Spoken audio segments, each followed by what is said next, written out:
अभी भी just class 10th का रिजल्ट आया ही है। आई रियली होप कि आपका क्लास 10th का रिजल्ट अच्छा गया होगा। आपके कितने परसेंट आए हैं, अगर आप चाहें तो कमेंट बॉक्स में भी लिख सकते हो। Now class 10th is done and dusted. अब क्लास 11th आपको अच्छे से स्टार्ट करनी चाहिए।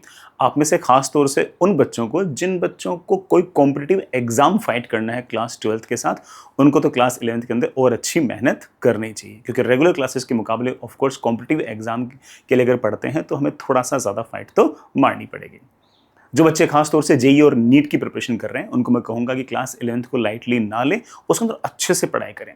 मैंने ऐसा देखा है, मतलब खास तौर से आज के दिन अगर देखो तो मेरे पास सबसे ज़्यादा जो फ़ोन पे, व्हाट्सअप पे, टेलीग्राम पे, इंस्टाग्राम पे जो सबसे ज़्यादा जो मैसेज आते हैं ना, वो इस बात के आते हैं कि sir my class 10th is wasted. मैंने क्लास 10th में कोई पढ़ाई नहीं की, मुझे पता ही नहीं था कि पढ़ना कैसे है, मैंने सर बहुत मक्कारी की है, मेरे से ये गलतियाँ हुई। तो मैंने सोचा कि मैं एक काम करता हूँ कि मैं कम से कम अब जो क्लास 11th में जो एंटर होने वाले बच्चे हैं, उनके साथ एटलीस्ट डिस्कस करता हूँ कि मुझे अगले साल इन सारे के सारे सवालों का कम से कम जवाब देना पड़े, तो मैं अपना काम बचा रहा हूँ अगले साल के लिए। तो मुझे लगा कि मैं आपसे मुझे इस बात करनी चाहिए। कॉम्पिटिटिव एग्जाम के अंदर जितने बच्चे प्रिपेयर करते हैं, लेट्स से कि जेई के एग्जाम के अंदर लेट्स से कि 15-16 लाख के आसपास बच्चे एग्जाम देते हैं, लेकिन उसमें से सिंसियर बच्चे सिर्फ और सिर्फ 1 लाख के आसपास ही हैं। जो बाकी 14 लाख बच्चे जो पूरी रेस से बाहर हो गए, वो पहले 3 महीने में ही बाहर हो जाते हैं।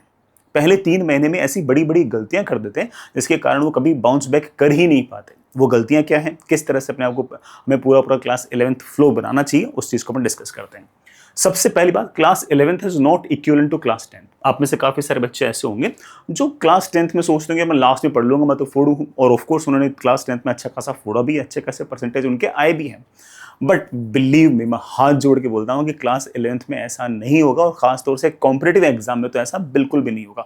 आप ऐसा नहीं कह सकते कि मैं तो बिल्कुल लास्ट के अंदर पढ़ूंगा और मैं बड़े आराम से ना जे निकालूंगा। It won't happen. You have to be consistent entire year and you can not take the class 11th lightly, और आपको पूरे के पूरे साल जो है वो कंसिस्टेंट रहना ही होगा। आप में से जो बच्चे रेगुलर स्कूल गोइंग हैं, वो बच्चे स्कूल के बाद में कोशिश करें कि रोज लगभग 4.5 घंटे से 5 घंटे के आसपास पढ़ाई के लिए समय निकालें। उसमें से काफी सारा समय तो ऑफकोर्स लेक्चर्स में से निकल जाएगा, और कुछ समय बड़ा ऑफकोर्स उनको प्रैक्टिस के लिए देना चाहिए। जो बच्चे नॉन स्कूल गोइंग हैं, उनको थोड़ा सारा का सारा समय पढ़ाई को देना चाहिए, और लगभग 9-10 घंटे के आसपास का समय उनको कंसिस्टेंटली रोज जेई को या नीट के एग्जाम को देना चाहिए। So stay consistent. Class 11th is very different as compare to class 12th। Class 11th lightly लेकर बच्चा क्लास 12th में कभी आता है, क्लास 11th पूरी वेस्टेड करके जैसे क्लास 12th में आता है, और पहला चैप्टर जब इलेक्ट्रोस्टैटिक्स पढ़ रहा होता है तो देखता है उसमें मैकेनिक्स लग रही है, उसमें टोटल मैकेनिकल एनर्जी कंजर्वेशन लग रहा है, उसमें मोमेंटम कंजर्वेशन लग रहा है, उसके अंदर सिंपल हार्मोनिक मोशन के कॉन्सेप्ट लग रहे हैं। सवाल वहां पर भी नहीं हिलता। तो बच्चा क्या सोचता है कि यार मैंने मकारी 11th में कर ली, लेकिन मैं 12th में बिल्कुल एकदम तैयार हूं पढ़ने के लिए, मैं बिल्कुल रेडी हूं, मैं फोड़ दूंगा, अब मैं कोई मक्कारी नहीं करूंगा। लेकिन जब वो देखता है क्लास 12th के सारे टॉपिक तो क्लास 11th से रिलेटेड है, तो उसके पैरों से जमीन खिसक जाती है। तो आपको ऐसी सिचुएशन क्रिएट होने ही नहीं देनी कि हमारी क्लास 11th वेस्ट हो। हमें पूरी कोशिश करनी है कि हमारी क्लास 11th अच्छी जाए, और हम उसके ऊपर क्लास 12th को बिल्ड करें, ना कि इसका बैगेज लेके जाएं। Isn't it? नेक्स्ट इज, आप में से बहुत सारे बच्चे ऐसे होंगे जो क्लास 11th के अंदर सिर्फ और सिर्फ है ना लेक्चर्स देखते रहेंगे, सिर्फ और सिर्फ इनकमिंग है ना। अगर मान लो कि ऑफलाइन के अंदर पढ़ रहे हैं तो बस वो लेक्चर सुन रहे हैं, वो भी बेमन से। अगर मान लो कि ऑनलाइन पढ़ रहे हैं तो सिर्फ और सिर्फ ऑनलाइन वो लेक्चर्स पढ़े जा रहे हैं। कभी ना लॉन्ग वाला वीडियो देख लिया, लॉन्ग वाले वीडियो से बोर हो गए तो वन शॉट पे चले गए, लेकिन सिर्फ और सिर्फ वो ना कंटेंट को बस आने दे रहे, उसको यूज नहीं कर रहे। तो आई वुड स्ट्रांगली सजेस्ट कि साइंस और मैथ्स जैसे सब्जेक्ट है उनमें आप अच्छा तभी कर पाओगे जब आप तो एक तो पहले प्रॉपर नोट्स बनाओ। मैं किसी ड्रॉपर बच्चे को नहीं बोल रहा हूँ, क्लास 11th वाले बच्चे को बोल रहा हूँ कि 11th वाले बच्चे को जितना हो सके बेटा अपने खुद के नोट्स बनाने चाहिए, अपने खुद के हाथों से लिखे हुए जो नोट्स ना वो सबसे बेस्ट हैं। जब भी रिवीजन करना होगा इन नोट्स से ही रिवाइज करूंगा, तो अपनी भाषा के अंदर सारी की सारी बातों को, अपनी लैंग्वेज के अंदर अपनी सारी बातों को, अपनी अंडरस्टैंडिंग से सारी की सारी बातों को लिखना चाहिए, और उसके बाद ही लगातार आगे बढ़ना चाहिए, और उसके बाद सवाल करने चाहिए। प्रैक्टिस जितनी करोगे उतनी बढ़िया है। अगर लेट्स से कि 1 to 100, 1 मतलब बेटा कुछ नहीं पढ़ रखा, 100 मतलब मुझे सब कुछ आता है, सिर्फ और सिर्फ पहले 30 पॉइंट तक ही टीचर बता सकता है। 31 से लेकर 100 तक की जो बातें हैं वो बच्चा कब सीखता है? वो बच्चा सीखता है प्रैक्टिस से, वो बच्चा सीखता है डाउट पूछने से, वो बच्चा सीखता है टेस्ट से, और वो बच्चा सीखता है रिवीजन से। तो पहली 30 बातें, सिर्फ और सिर्फ 30% पढ़ाई ही लेक्चर में होगी। बाकी 70% पढ़ाई जो होगी वो प्रैक्टिस से होगी, डाउट पूछने से होगी, रिवीजन करने से होगी, एंड मोस्ट इंपॉर्टेंट टेस्टिंग से होगी। तो ये सारे सारे आप काम आपको करने ही पड़ेंगे, अदरवाइज बहुत सारे कॉन्सेप्ट्स तो पता ही नहीं चलेंगे। बहुत सारे मैनिपुलेशंस ऐसे होते हैं, बहुत सारे मैथमेटिकल मैनिपुलेशंस ऐसे होते हैं जो क्लास में नहीं बताते, लेकिन किसी न किसी पेपर में आता है। तो जैसे पेपर में आता है और हमसे सवाल नहीं बनता, उसको वापस से देखते हैं तो हाँ यार ये वाला मैनिपुलेशन मुझे लगाना है। तो क्लास है सिर्फ और सिर्फ वही इंपॉर्टेंट नहीं है, उसके अलावा बाकी सारा इकोसिस्टम भी आपके साथ डेवलप होना चाहिए। तो practice as much as possible. Practice के अंदर बड़ा तीसरा पॉइंट मैं बोलूंगा कि ग्रेजुअल अपग्रेडेशन होना चाहिए। प्रैक्टिस के अंदर ऐसा नहीं कि ना किसी भैया दीदी ने बोल दिया कि यार इरोडो बड़ी खतरनाक बुक है उसको कर। अरे खतरनाक बुक तो है, तो जैसे पहला सवाल करेगा बनेगा नहीं, जैसे बनेगा नहीं तो पढ़ाई छोड़ देगा। इसलिए हमेशा ही रिलेवेंट मटेरियल करें, ऐसा मटेरियल करें जो बड़ा ग्रेडेड हो। व्हेन आई से ग्रेड हो तो आपको हमेशा इजी से टफ की तरफ जाना है।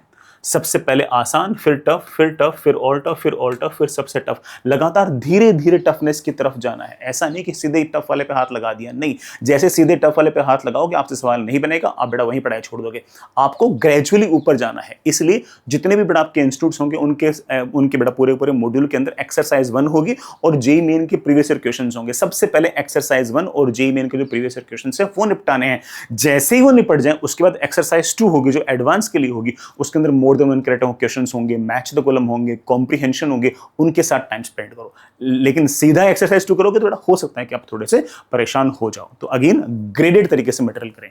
किसी भी बुक पर आप तभी आए जब आपका सारा मटेरियल डन हो। इसलिए बिल्कुल आराम से ग्रेजुअली जो मटेरियल का लेवल बढ़ रहा हो उसी मटेरियल के साथ साथ लगातार आप जाएंगे तो आप खुद भी मटेरियल के साथ ग्रो करेंगे, आप धीरे धीरे आगे बढ़ेंगे। अचानक से किसी टफ मटेरियल पर जाना नहीं है, उससे आपको फोमो होगा कि हाँ यार कोई बच्चा है वो इरोडो कर रहा है, कोई ब्लैक बुक कर रहा है, कोई पर्पल बुक कर रहा है, करने दो।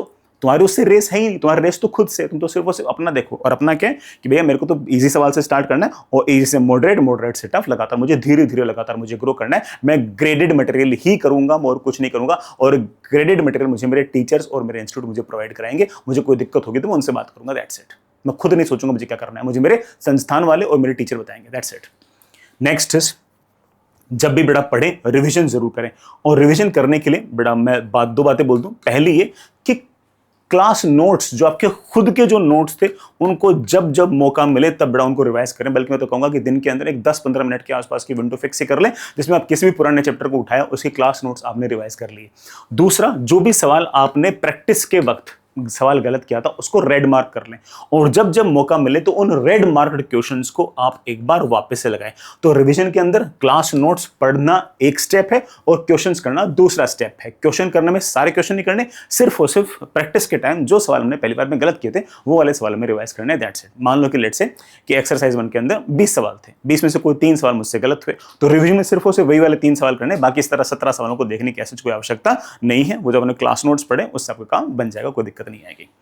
नेक्स्ट ये वाला बड़ा वर्ड जो है ना, बड़ा ये है ना, क्लास 10 तक आपने नहीं सुना होगा और क्लास 11 से ये मोस्ट फेमस वर्ड है।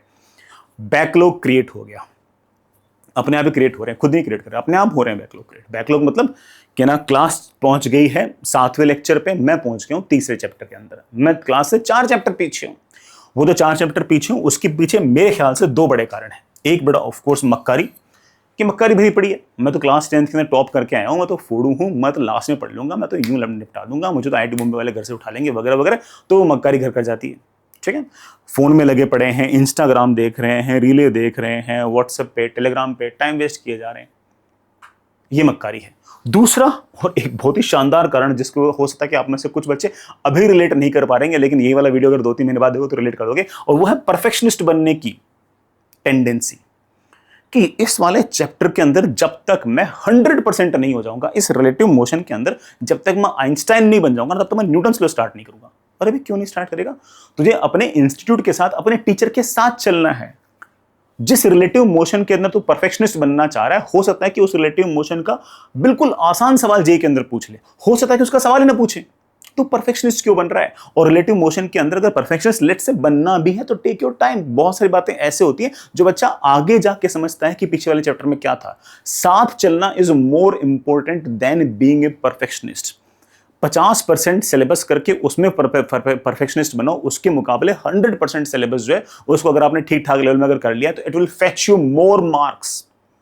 Let me be very clear about it. और इस बात को तुम अगेन साल 1.5 साल में कई बार सोचोगे कि हाँ मेरे को सर ने ऐसा बोला था, तो ध्यान रखना कि परफेक्शनिस्ट नहीं बनना है ना, परफेक्शनिस्ट नहीं बनना है, सर के साथ चलना है, संस्थान के साथ चलना है। मुश्किल से बस 1 या 2 लेक्चर लेट हो सकते हैं।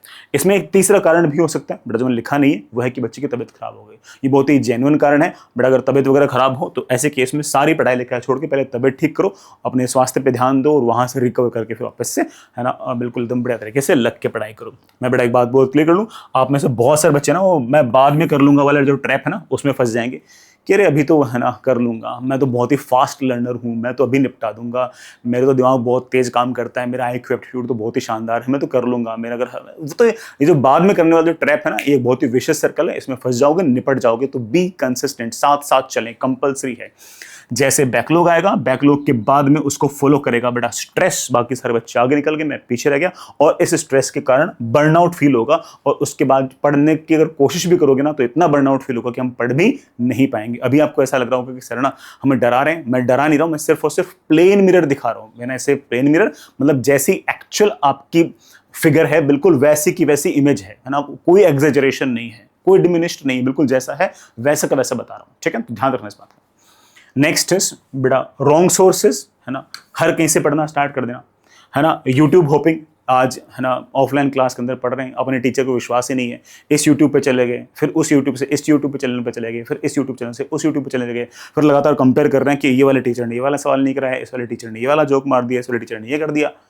वो किसी एक सोर्स पर अटक ही नहीं रहे हैं, किसी एक फिक्स्ड सोर्स पर अटक नहीं रहे हो, तो इट मींस दैट कि बेटा हम सिर्फ और सिर्फ टाइम वेस्ट कर रहे हैं, हम सिर्फ और सिर्फ टीचर्स कंपेयर कर रहे हैं, हम सिर्फ और सिर्फ फोमो के अंदर जी रहे हैं। तो बीच सेशन में ऐसा कभी ना कभी होगा कि आपका अपने ऑफलाइन जो इंस्टीट्यूट है वहाँ के टीचर से विश्वास उठेगा, फिर उसके बाद यूट्यूब पे आओगे, यूट्यूब पे भी आप अगेन 10 दिन यहाँ पढ़ोगे, फिर 10 दिन वहाँ पढ़ोगे, फिर 10 दिन वहाँ पढ़ोगे, ऐसे लगातार हॉप हॉप हॉप करते जाओगे, और उसके बाद में बेटा बिल्कुल सब खत्म हो जाएगा। तो मैं स्ट्रिक्टली कहूँगा कि बेटा एक टीचर पकड़ो, ऑफकोर्स इन वन सब्जेक्ट, ठीक है, एक मटेरियल पकड़ो, है ना, उस टीचर के जो पढ़ा रहा है उसके हिसाब से अलाइंड होना चाहिए, और बेटा उस पर पूरा पूरा 100% ट्रस्ट रखो, और पक्की बात है कि आप बेटा सक्सेसफुल हो ही जाएंगे। तो ध्यान रखें कि एक सोर्स पर ही चलें, मटेरियल भी अगेन बेटा उसके साथ अलाइंड होना चाहिए, और वही निपटाओ। हाँ, वो निपट जाए, मान लो कोई बच्चा बोलता है कि मैं तो कॉम्पिटिशन का बच्चा हूँ, जरा इमेजिन करो, और सर आपने जो मेरे को शीटें दी थी, DP दी थी, मैं सारी कंप्लीट कर लेता हूँ, और उसके बाद मेरे पास रोज 1 घंटा एक्स्ट्रा बचता है, तो तुम जरा सोचो तो सही कि हम कितने खुश होंगे, मतलब हम कॉम्पिटिशन वाले टीचर कितने खुश होंगे कि हमारा कोई बालक ऐसा है जो रोज पूरा का पूरा हमने जितना मटेरियल दिया है, बल्कि हम तो मान के चलते हैं कि हमने जो मटेरियल दिया उसके सारे सवाल ही निपटा ले, यही बहुत बड़ी बात है। बहुत कम चांस है कि बच्चा सारा मटेरियल निपटा लेगा। लेकिन अगर कोई बच्चा इतना तेज है, उसका एप्टीट्यूड इतना अच्छा है, एनालिटिकल स्किल्स इतनी अच्छी, कैलकुलेशन इतनी फास्ट है कि उसने सारे सवाल कर लिए, और उसके बाद रोज 1 घंटा अगर एक्स्ट्रा बच रहा है, तो जरा सोचो तो सही कि हम कितने खुश होंगे, और हम खुशी खुशी उसको 1 घंटे में और क्या करना बताएंगे ना। हम तो, हमें तो पता है ना कि यार ये वाला बच्चा 2 साल बाद जाके रिजल्ट लेके आएगा, फिर नाम लेगा मेरा, है कि नहीं। मैं तो साफ साफ बोलूंगा कि हाँ भाई तू तो बहुत ही बढ़िया लगातार लगा रहा है, उसे तो सामान हम देंगे ना। इसी तरह से हर इंस्टीट्यूट वाला ऐसा करेगा। तो ऐसा मत सोचो कि बेटा, है ना, कि भाई इंस्टीट्यूट वाला आपका ध्यान नहीं देंगे, पक्का ध्यान देंगे। और अगर आपने सारा मटेरियल डन कर लिया उसके बाद ही किसी और सवाल पे जाओ, ऐसे रैंडमली बेटा टेलीग्राम पे कुछ भी उठा लिया, कुछ भी कहीं पढ़ लिया नहीं। आपके इंस्टीट्यूट में पढ़ा रहे हैं, आपने मटेरियल दिया वो कंप्लीट करो, कंप्लीट होने के बाद सर से बोलो कि सर मेरा कंप्लीट है, अब बताओ क्या करना है। आपके सर आपकी जरूर हेल्प करेंगे। बेटा last but not the least, testing. आप में से बेटा बहुत सारे बच्चे जो होंगे ना, वो जैसे क्लास 11th में आएंगे ना, टेस्ट देंगे नहीं। मैं कारण बताता हूँ। कारण ये कि 10वीं क्लास तक आदत थी परसेंटेज की। आपने बेटा बिल्कुल शुरुआत में कमेंट बॉक्स में परसेंटेज लिखे थे। आप में से कई बच्चों ने 90 लिखे होंगे, किसी ने 91, किसी ने 92, किसी ने 89, किसी ने 88, किसी ने 95, किसी ने 98, ऐसे लिखे होंगे, ठीक है। अब जैसे ही वो जेईई की प्रिपरेशन कर रहा होगा और उसके जब अपने इंस्टीट्यूट के अंदर पेपर होंगे, जिस बच्चे के साइंस, जिस बच्चे के 10th क्लास में 95% आ रहे थे, उसके अब जेईई के एग्जाम में 59% आ रहे हैं। उसको लगेगा कि यार 59 कैसे आ गए, उसकी ईगो हर्ट होगी। और जैसे उसकी ईगो हर्ट होगी, उसका टेस्ट से मन उठ जाएगा, और जैसे टेस्ट से मन उठ जाएगा वो निपट ही जाएगा, उसके मन में परमानेंट डर बैठ जाएगा। बल्कि सच्चाई इससे थोड़ी सी डिफरेंट है। Let me tell you one thing very clearly. पिछले 3 साल के अंदर जेईई एडवांस का जनरल कैटेगरी का जो कट ऑफ है, वो जितना मुझे याद है 15%, 17% और 23% है। मतलब एक बार 15% है, एक बार 17% है, एक बार 23% है। मतलब 23% किसी बच्चे के अगर आ गए तो वो जेईई एडवांस क्वालिफाइड था। जिस एग्जाम में इतना कम कट ऑफ जा रहा है, उस एग्जाम के अंदर आप कैसे एक्सपेक्ट कर सकते हो कि आपके 95% मार्क्स आएंगे? 95% मार्क्स तो in most of the cases JEE advance के एग्जाम के अंदर रैंक 1 वाले बच्चे के भी नहीं आते। तो पहली बात तो अपनी एक्सपेक्टेशंस मार्क्स के हिसाब से मत रखें, रैंक के हिसाब से फिर भी रख सकते हो। रैंक फिर भी आपको एक ना बेटर पिक्चर बताती है मार्क्स के मुकाबले। और ये बात अपने पेरेंट्स को भी समझाओ कि पापा वहां पर 95 और यहाँ पर 59, नेट मेक सेंस, ऐसे बहुत डिफरेंस नहीं है ना। ये मामला अलग है। अभी कॉम्पिटिटिव एग्जाम की प्रिपरेशन, यहाँ पर नंबर कम ही आते हैं, rank is more important. Although rank में मैं हमेशा ही बोलता हूँ कि रैंक में बाकी बच्चों से मुकाबले में बाकी बच्चों के मुकाबले ये देखना चाहिए कि मैं लगातार ग्रो कर रहा हूँ या नहीं कर रहा हूँ, बट फिर भी एक रैंक फिर एक फेयर पिक्चर में देती है। तो टेस्टिंग में बच्चों डरे नहीं, अगर एग्जाम में नंबर ना आए कोई बात नहीं, आप लगे रहिए। अगर आप लगे रहोगे आपको धीरे धीरे नंबर आना स्टार्ट हो जाएंगे। और है ना, जैसे ही आप पेपर दोगे पेपर में गलतियां होंगी। लेट्स से कि आपके पास 300 नंबर का पेपर था, आपने वो 75 क्वेश्चन के पेपर के अंदर लेट्स से कि आपने 35 क्वेश्चन सही कर दिए, 40 क्वेश्चन या तो छूट गए या आपने गलत कर दिए। उन 40 क्वेश्चन के साथ टाइम स्पेंड कीजिए, उनके टेक्स्ट सॉल्यूशन देख के छोड़ना नहीं है, वापस से करना है। टेक्स्ट सॉल्यूशन देखा, बंद किया, खुद किया, टेक्स्ट सॉल्यूशन देखा, बंद किया, खुद किया, सारे के सारे 40 सवाल खुद करने। और अगर ना बने तो वापस से टेक्स्ट सॉल्यूशन देख के उसको पूरा का पूरा ढंग से सॉल्व करो। और उस सवाल में अगर कोई स्पेशल बात सीखी हो, कोई स्पेशल मैनिपुलेशन सीखी हो, कोई स्पेशल कॉन्सेप्ट सीखा हो कि यार ये वाली चीज तो मेरे सर ने मुझे क्लास में नहीं बताई थी, एंड इट कैन हैपन, ठीक है, तो बड़े आराम से बड़ा उसको लिखे भी, उसका अलग से एक नोटबुक भी बनाए। इन सारे के सारे स्टेप्स को बड़ा फॉलो कीजिएगा। मैं बिल्कुल श्योर हूं कि आप में से मोस्टली बच्चे जो है वो क्लास 11th के अंदर बहुत ही अच्छा करोगे, क्लास 12th उसके बाद बड़े आराम से उसके बाद बिल्ड हो सकती है और आपके अच्छे खासी जेईई और नीट के अंदर रैंक आ जाएगी। फिर भी किसी प्रकार की कोई शंका रहेगी, कोई बात रहेगी, बड़ा कमेंट बॉक्स में लिखना, I will try to reply. किसी भी चीज की जरूरत हो तो प्लीज लेट अस नो। पढ़ाई करते रहेगा, स्वास्थ्य का ध्यान दीजिएगा। All the best, bye.